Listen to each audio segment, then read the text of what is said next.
Siempre he hecho demasiadas preguntas. Desde que tenía 3 años, mi pobre padre tuvo que aguantar una descarga de ametralladora de la pregunta por qué siempre que yo encontraba algo nuevo e interesante.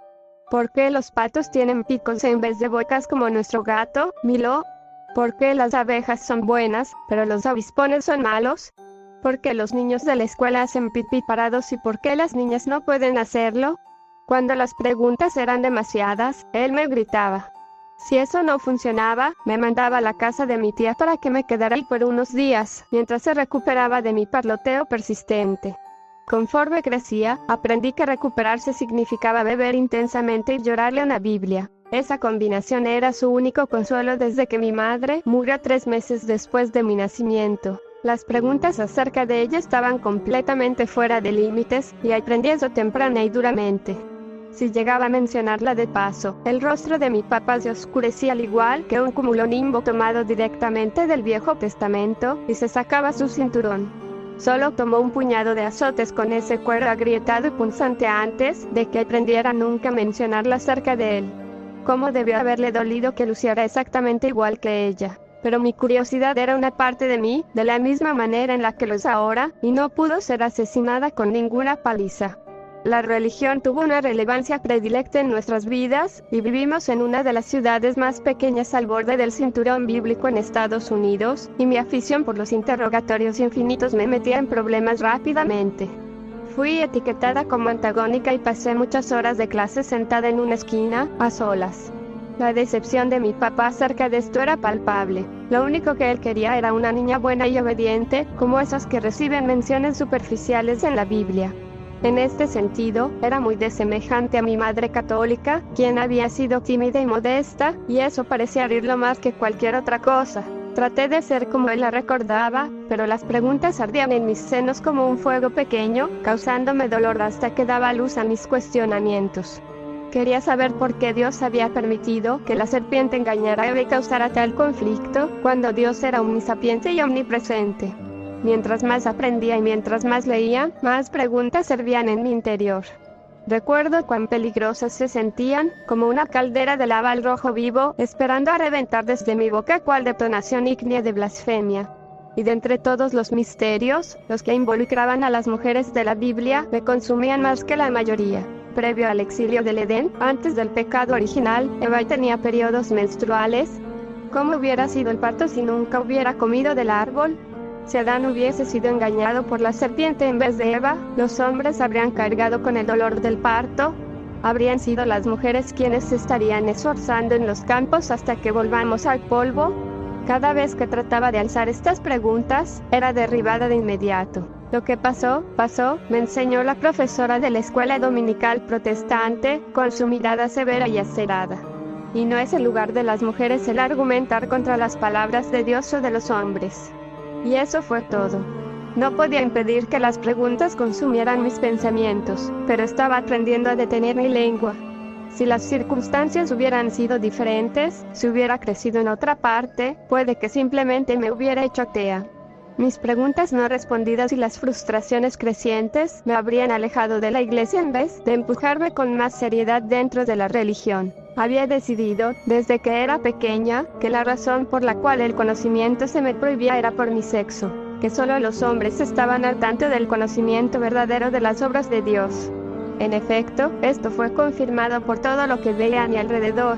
Todos los predicadores y los pastores eran hombres, y los padres reinaban los hogares. En el Vaticano, en la Europa distante, el Papa yacía rodeado de hombres, círculos concéntricos de masculinidad que solo eran rotos por las corrientes de conventos de monjas en los límites exteriores. Así que me eduqué. Descubrí un lugar en el que mi curiosidad podría nacer de nuevo. Fui a la universidad, me titulé en teología y me apliqué enteramente, escarbando a profundidad los misterios de la religión. Era un ambiente muy distinto a mi hogar. Aquí, las personas estaban dispuestas a entablar debates filosóficos enérgicos, a asumir el papel del abogado del diablo y a discutir desde perspectivas nuevas. Finalmente era capaz de ventilar esas preguntas de magma, intercambiarlas con mis pares hasta que se habían enfriado lo suficiente como para ser tocadas y examinadas. Pero a lo largo de mis estudios, y a través de nuestras discusiones, hubo una pregunta que permaneció sin respuesta. otra faceta más de la femineidad que la Biblia había olvidado casualmente. Todos parecían creer que era una pregunta muy extraña como para siquiera ser considerada, pero a mí me consumía. Después de que Jesús nació, ¿qué pasó con la placenta de María? Nadie tenía una respuesta. A mí me parecía una cosa tan obvia, una omisión tan enorme de parte de los hombres que trazaron el gran libro. Si los huesos fragmentados de los dedos de los santos eran reliquias sagradas, si la última copa que tocó los labios de Jesús era buscada por todas partes por ser la reliquia más sagrada de todas, entonces ¿qué hay de la cosa que lo sustentó en el vientre? Los clérigos devotos a quienes acudí estaban incomodados, e incluso asqueados por mi pregunta. Creo que la mitad de ellos ni siquiera sabía qué era una placenta, que pensaban que un bebé salía por las piernas de la mujer y que ese era el fin del asunto. Pero cuando comencé a interrogar a las monjas, especialmente a esas que habían tenido hijos antes de que hicieran su juramentación, comencé a progresar un poco. La hermana que tenía las respuestas era muy vieja, en sus 90, si no es que más, y con la complexión de un gorrión famélico. La piel de sus manos era blanca, azul y púrpura, y tan frágil y traslúcida que prácticamente podías ver la sangre bombeando con lentitud por debajo del tejido de piel de papel. ¿Te sabes la historia de la Biblia, no, pequeña? Asentí. Todos en mi clase habíamos discutido los mitos y las leyendas que rodeaban a la Biblia, la cual había sido examinada meticulosamente, y la mayoría de ella había sido descartada ya sea como ficción total, o más como crítica social y política que milagro. Fue un trabajo evolutivo, perdiendo y ganando texto a medida que los siglos pasaban, mientras algunas piezas se hacían más o menos populares para diversos reyes, sacerdotes y sectas. Bien. Me alegra que no creas en esa tontería del Concilio de Nicea. Bueno, para ser honesta, no me sorprendería si un montón de hombres se tuvieron que reunir y votar todos los fragmentos que no les gustaban. La sonrisa de la monja anciana se amplió. Sus ojos eran brillantes y ágiles, nada de su ingenio se había perdido en el tiempo. ¿Alguna vez te has preguntado por qué no existe ningún registro detallado de Sara, la esposa de Abraham, ni de Ruth o María Magdalena? Estas fueron mujeres realmente increíbles, acompañantes de algunos de los hombres más grandes que han vivido. Ciertamente, sus historias tienen un lugar en la Biblia, ¿no? Sí, he pensado eso con frecuencia, admití. Entonces creo que tengo algo que enseñarte. Lo llamamos el libro de Eva. Me dijo a medida que abría un tomo que me había presentado. No era impresionante. No tenía cuero trabajado, ni broches enjollados, ni papel dorado. Había sido impreso en papel ordinario y tenía un forro rojo sencillo. Mientras volteaba las páginas, pude ver por qué había sido llamado de esa manera, pues el libro comenzó con los linajes de mujeres bíblicas canónicas, empezando por Eva y extendiéndose hasta María, la madre de Jesús. ¿Por qué no había visto esto antes? ¿O al menos oído hablar de él? Porque nadie, aparte de nosotras, está interesado. Los predicadores honrados no quieren hablar de los esfuerzos heroicos de Eva al dar a luz a 55 hijos, y al haberlos criado por sí misma, en su mayoría. Quieren hablar de la gloria de Jericho, de cómo David mató a Goliat y los milagros de Jesucristo. Los hombres dirigen la iglesia, y los hombres no están interesados en los logros de las mujeres, solo en los de otros hombres. ¿Qué hay de María? ¿Qué pasó después del nacimiento de Jesús? Página 77. Le di vuelta apresuradamente a las páginas del libro, y después de que entró a nuestro mundo, lo que quedó de su derecho de nacimiento fue encerrado en un cofre de hierro y transportado por las esposas de los 3 reyes. ¿Los reyes magos tenían esposas? Ella resopló gentilmente. Por supuesto que sí. Todos los grandes hombres tenían esposa. Y, con frecuencia, muchas. Necesito pedir prestado este libro. Necesito leerlo. Tengo una mejor idea, léelo aquí. Quédate con nosotras. Necesitamos a alguien como tú.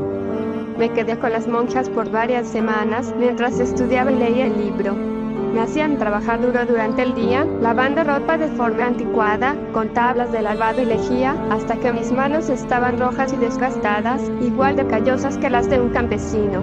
Durante la noche, leía cuidadosamente las páginas, memorizando tanto como podía acerca del libro de Eva, gozando de los registros de estas mujeres olvidadas, de estas madres de naciones y esposas de dioses de antaño. ¿En dónde está el cofre de hierro?, le pregunté a la monja una noche. Esperaba que me preguntaras eso, pequeña.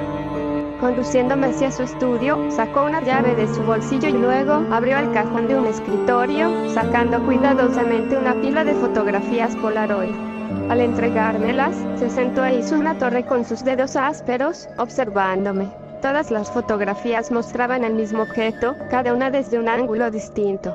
Era una caja de metal tosca, la cual había sido desgarrada por una fuerza inmensa, como si hubiese explotado desde el interior. Mi cuero cabelludo me cosquilleó en tanto ataba los cabos. Es este, el cofre de hierro que las 3 concubinas transportaron desde Belén. Sí. ¿Qué le sucedió? La criatura que estaba atrapada en el interior escapó. Tragué grueso, sin ánimo de comprender lo que me estaba diciendo. Criatura. Y así, con su voz silente y aislautada, la hermana Michaels me explicó el secreto verdadero. Cuando Dios escogió a María para nutrir el cuerpo de Cristo, Él sabía que su Hijo divino no podría habitar un contenedor marcado con el pecado original. Para contener a Cristo mismo, el bebé tuvo que ser purificado de todo pecado, de todas las corrupciones de la humanidad. Por lo tanto, Dios se aseguró de que todas las maldades de nuestros cuerpos mortales fueran empujadas hacia el útero de María, en su placenta, en donde permanecieron, por siempre separadas de Jesús. Agarró de nuevo las fotografías, guardándolas bajo llave en el cajón. Pero fue una placenta, no un bebé. ¿Cómo fue que creció? ¿Cómo se convirtió en una criatura? Aunque estuviera impregnada de pecado, aún así era divina, consistiendo tanto de Cristo como de la Madonna. No podía ser calcinada ni podía ser cortada, así que fue sellada. Permaneció en la oscuridad, resguardada por sacerdotes de una orden antigua, a quienes se les encomendó vigilar la reliquia sagrada. Y en esa oscuridad, creció, alimentada por la semivida en su interior, y añorando el alma que carecía. Y al final se hizo demasiado grande para el cofre, ¿verdad? Sí, pequeña. Y ahora está libre. ¿Qué significa eso? Desea venganza. Me había sentido insegura de abordar el vuelo desde Texas a Roma, pero la hermana me prometió que responderían mis demás preguntas. Cuando llegué a la pequeña iglesia de piedra y ladrillo cerca de la costa, un hombre con la cabeza afeitada me escoltó hacia adentro inmediatamente, y luego me llevó a la cripta de la iglesia. Los cadáveres de 7 sacerdotes yacían en el mausoleo frío, esperando su sepulcro. Trataron de detenerlo, me explicó el rector. Ese era su deber sagrado. Trataron de regresarlo con espadas de plata y hierros sagrados. Pero con un solo toque, divagó, señalando a los cadáveres envueltos con lino. Sus muertes fueron únicas, de formas que hicieron que mi estómago se retorciera. Mientras levantaba la sábana del primero, contemplé forúnculos supurantes por toda su cara. Rastros rojos y negros de putrefacción delineaban los vasos sanguíneos de su cuello. Había muerto en cuestión de minutos, aparentemente, sucumbiendo ante una enfermedad tan antigua que ya no tenía nombre. Otro no tenía marcas en su carne, pero sus ojos sobresalían obscenamente por debajo de sus párpados puntados de venas. El rector me informó que se había asfixiado y murió de rodillas. Su garganta se había tapado con una lechada putrefacta de serpientes y ranas. Quizá lo más aterrador de todo fue el hombre que se había ahogado en tierra firme. Sus pulmones se habían llenado de agua salada, la cual aún goteaba por sus labios cocidos. ¿Cómo? Inquirí. Un solo toque es lo único que se necesita, explicó el hombre, apiñándose del frío dentro de su hábito de lana café. Los tocó una vez a cada uno, y luego los dejó como los ves ahora. No lo comprendo. Si hombres sagrados portando armas sagradas no pudieron herirlo, entonces ¿por qué me han traído a mí aquí? Porque la criatura no posee la forma de un hombre.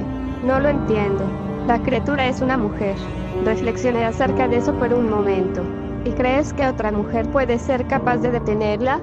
Asintió. Sí. Eres joven, fuerte y, aún más importante, no has efectuado tu juramentación inicial o final. Creemos que puede oler el toque de Dios en nosotros, y eso la conduce a la locura. Cualquiera en la iglesia que se le ha acercado, ha muerto terriblemente, como lo puedes ver aquí. Estudié la escena horripilante frente a mí. El miedo arrastraba dedos gélidos por mi espina dorsal. Hasta donde sabía, la criatura solo me mataría en el acto, sin que importara que fuera una mujer o que aún no me hubiera casado con Cristo. Por el otro lado, si llegase a tener éxito en donde hombres de gran fe habían fallado, y quería verla, más que nunca, ahora que esta última pieza de información había sido revelada. Quería saber. No estoy segura de si puedo ayudar, o de cómo. Pero estoy dispuesta a intentarlo. Con un fragmento del cofre de hierro en una cadena alrededor de mi cuello, partí a mi cacería. El rector razonó que la caja de metal había sido su hogar por tanto tiempo, que el collar podría hacerme parecer más familiar ante ella, menos amenazadora. O al menos podría brindarme su atención. Supuse que descubriría al final si esa lógica era correcta o no. No es como si tuviera otras armas en mi arsenal. Mientras que la orden de sacerdotes era antigua, su sistema de seguridad era moderno, e incluía cámaras en las entradas y salidas de la iglesia. Una serie de capturas habían sido descargadas en mi teléfono, y las revisé, contemplando al ser que había asesinado con furia bíblica una docena de hombres adultos. Era hermosa, en un sentido atemporal y clásico. Rasgos simétricos y casi élficos se veían a través de un halo de cabello rubio platino, lo suficientemente largo como para cubrir la mayor parte de su torso desnudo. Pero desde su cintura hacia abajo, algo se encontraba muy mal. Piel pálida se oscurecía en una tonalidad de gris brillante y enfermizo, y luego en jirones de negro, colgando a manera de harapos putrefactos en sus muslos desgastados, y por debajo de la rodilla solo, estaba hueso blanco y tendones incoloros. Siendo tan pálida como un pez, se había quedado parada entrecerrando los ojos por varios segundos extenuantes antes de correr con sus pies esqueléticos e imposibles hacia el mar. Mis consultas a lo largo de la playa no acabaron en nada. Nadie parecía haber visto a una mujer rubia desnuda, y ciertamente a ninguna que fuera un cadáver de la cintura para abajo. Cuando regresé a la capilla, el rector me informó que la criatura había sido divisada de nuevo, en otra iglesia a unos 15 kilómetros de la costa, y que había asesinado al sacerdote a cargo, al convertir su sangre en vino. Pensé que sabía hacia dónde se dirigía. Iba en línea recta hacia el más sagrado de todos los hombres santos del país, el Papa. La vi en la calle antes de que ella me viera a mí. Se había adaptado rápidamente. Pantalones de cintura alta cubrían sus piernas cadavéricas, y botas negras nuevas ocultaban las abominaciones que eran sus pies. Sus mejores cualidades eran exhibidas a su favor con una blusa negra y plateada de hombros descubiertos. No se veía fuera de lugar, sino como otra chica turista linda en su camino hacia el Vaticano, en donde se sacaría selfies insípidas para publicarlas en sus redes sociales. Si me percibió a mí o al fragmento de su prisión no lo tengo claro, pero con una sacudida violenta, se escabulló entre dos edificios, y luego corrió. Era rápida. Su anatomía en decadencia no la limitaba en lo más mínimo. La seguí, por supuesto. No había otra cosa que pudiera hacer. Pisoteando por el callejón resonante de ladrillo, capté solo un vistazo de cabello rubio, destellando bajo la luz del sol, mientras ella rodeaba el extremo opuesto. Cuando giré por la misma esquina, una mano me embistió el pecho con la suficiente fuerza para sacarme el aliento de los pulmones y el vigor de mis piernas. Mientras caía, esa mano incongruentemente delicada jaló con violencia el collar pesado en mi cuello. Su ceño fruncido arruinó sus rasgos angelicales. La mujer pálida se dio la vuelta y arrojó el fragmento de su antigua prisión lejos de ella con una fuerza asombrosa. El collar reflejó la luz a medida que navegaba por los tejados alicatados. «Debería matarte», escupió, presionándome contra los adoquines con su rodilla. La lanza de la tuberosidad tibial poderosamente afilada estaba a punto de perforar la carne de mi costado. «Por favor», me lamenté. «Por favor, no». «Ah, cuánta fe». Se burló, agitando su cabeza con desdén. Su cabello era una corona salvaje de luz por encima de mí. «Te mandaron a tu muerte sin más protección que un pedazo de metal antiguo y tu sexo». Tiritando por el temor, sentí el hueso revestido de mezclilla enterrándose aún más profundamente en mis costillas. «¿Qué es lo que quieres?», murmuré. «Quiero lo que queda de mí. Quiero lo que se me arrebató, el cuerpo y el alma que eran míos, que se me debieron haber entregado hace todos esos siglos». Viró su terrible cabeza en dirección a la ciudad sagrada. «Y en ese lugar está el hombre que me puede decir en dónde lo puedo encontrar». La presión a mi costado se atenuó cuando ella se sentó de cuclillas, y una fuga de putrefacción oscura se presionó contra el material alrededor de sus muslos. «No puedes herirme, hermanita. Si pudiera ser asesinada, me hubieran quemado después de que mi madre me trajo a este mundo», aspiró despectivamente.